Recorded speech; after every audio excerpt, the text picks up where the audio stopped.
This gluten-free pumpkin bread recipe that I'm sharing with you guys today is absolutely delicious and super easy to make, and I am sure it'll become a fall-time favorite.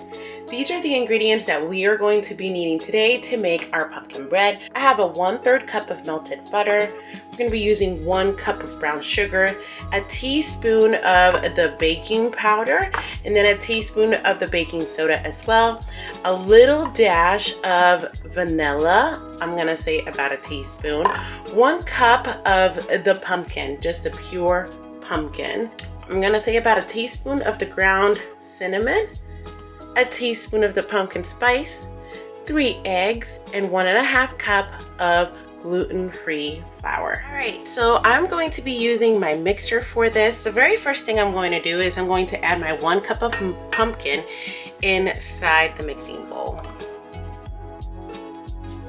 Next, I'm going to go ahead and add my 1 teaspoon of baking powder, and then my 1 teaspoon of the baking soda, as well as a little bit of salt, about a 1/4 teaspoon.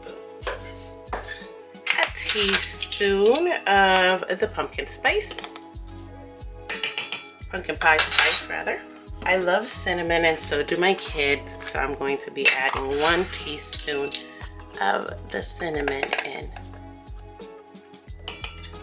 Now I'm simply going to go ahead and mix all these lovely things together. Now that this is all mixed, I'm going to go ahead and add 1 cup of my brown sugar in here. Okay, and a little dash of the vanilla extract, like this.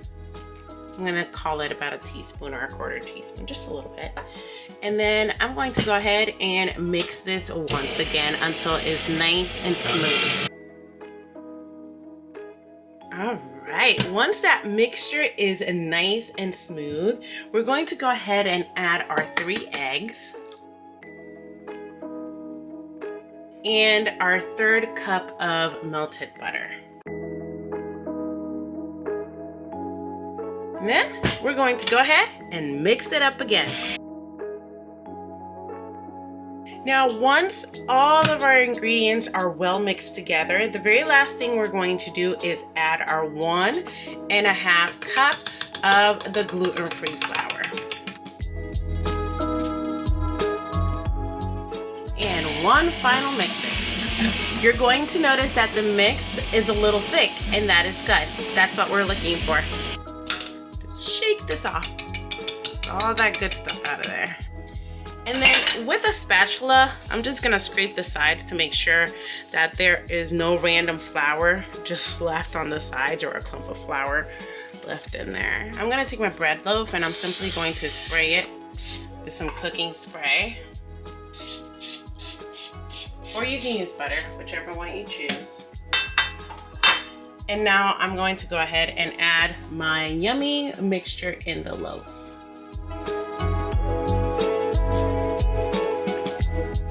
All right, we're now going to go ahead and take our loaf and we're going to place it in the oven to cook at 350 degrees for about 50 to 60 minutes until it's completely cooked.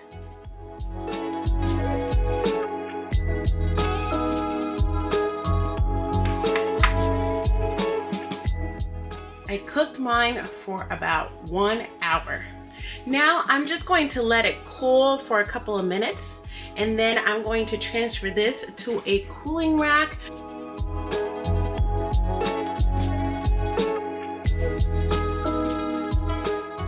So now I'm gonna go ahead and let it cool off for about 10 minutes. You can go ahead and eat this with some butter or some cream cheese. You can make like a cream cheese mix with cream cheese and sugar mixed together just to give it that nice sweetness to it. I think that's what I'm gonna do now while this cools off. So here I have about 3 tablespoons of cream cheese. I'm only gonna add a little bit of sugar,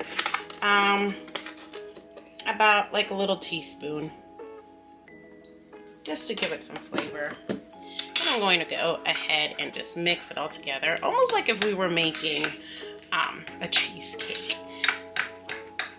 So this cream cheese has been a little softened, just to let you guys know that's how I'm able to manage it like that.